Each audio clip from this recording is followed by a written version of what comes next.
Okey. Tabungan yang saya maksudkan ialah tuan-puan dalam bentuk tabungan. Okey, target tabungan yang pertama ialah 3 bulan gaji. 3 bulan gaji. Dalam bentuk apa? Akaun bank pun boleh. Apa dalam bentuk SB tabung haji pun boleh. Termasuk tabungan ialah fixed deposit bagi orang meniaga lah. Nak dapat overdraft dan emas. Tapi kalau 3 bulan gaji ni pada saya, SB tabung haji ni the best lah. Sebab dia tak terlalu mudah dan tak terlalu susah dikeluarkan. Kalau terlalu mudah dia akan jadi bocor. Kalau terlalu susah pun payah juga kalau kita emergency. Next ialah tadi 3 bulan gaji. Dah ada 3 bulan gaji, target pula sebanyak 6 hingga 12 bulan gaji. 6 hingga 12 bulan gaji. Yang ni simpan dalam bentuk emas. Saya recommend emas. Jadi bila tuan-puan dapat kenaikan gaji, inilah peluang nak cukupkan 3 bulan gaji. Inilah peluang nak tambah 6 hingga 12 bulan gaji.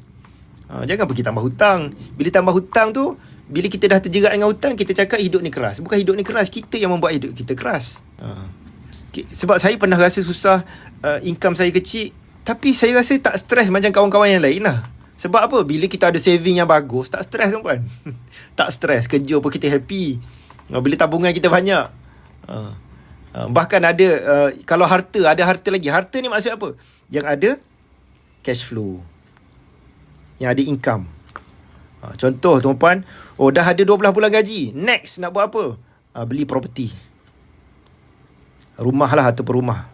Mungkin ada orang tak faham property. Rumah yang ada sewaan, dapat hasil sewa. Rumah yang boleh disewakan. Tanah yang berdatangkan ada hasil. Membangunkan bisnes.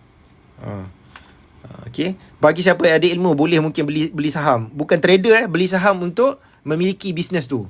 Saham ni sebenarnya memiliki bisnes. Saham ni memiliki bisnes. Sama jugalah. Cuma orang dah kaya, biasanya pemilik bisnes, dia akan beli saham company lain, untuk dia jadi owner, shareholder kepada company tu. Dan kalau public goal, termasuk dalam bisnes juga adalah bisnes public goal. Saham, bisnes public goal. Public goal pun ada royalty. Okay. Jadi bila dah kita menabung duit lebih ni, nanti tu pergilah binalah harta ni.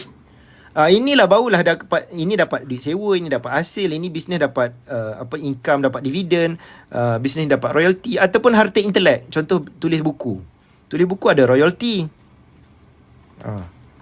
Ini semua adalah tuan-puan akan dapat pendapatan pasif.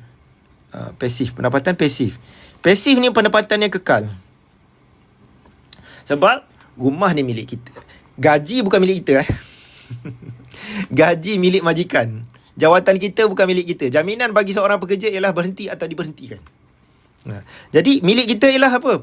Ni rumah, properti yang kita miliki, tanah yang kita miliki mendatangkan hasil, bisnes yang kita bangunkan, saham, bisnes public goal, buku atau harta intelek yang kita miliki. Ini semua pendapatan pasif. Ini adalah pendapatan kekal. Ini adalah sementara. Satu hari nanti dah tak ada gaji. Satu hari nanti confirm tak ada gaji. Jadi tuan-puan penat bekerja pagi petang, tiap-tiap minggu. Hari Jumaat rasa happy, hari Isnin rasa susah hati. Ending dia apa? Kalau ending dia tabungan tak ada, harta tak ada, tuan-puan sedang berlari di tempat yang sama. Kalau ending dia ialah last kali hutang bertambah, sebenarnya makin lama bekerja, makin bertambah miskin.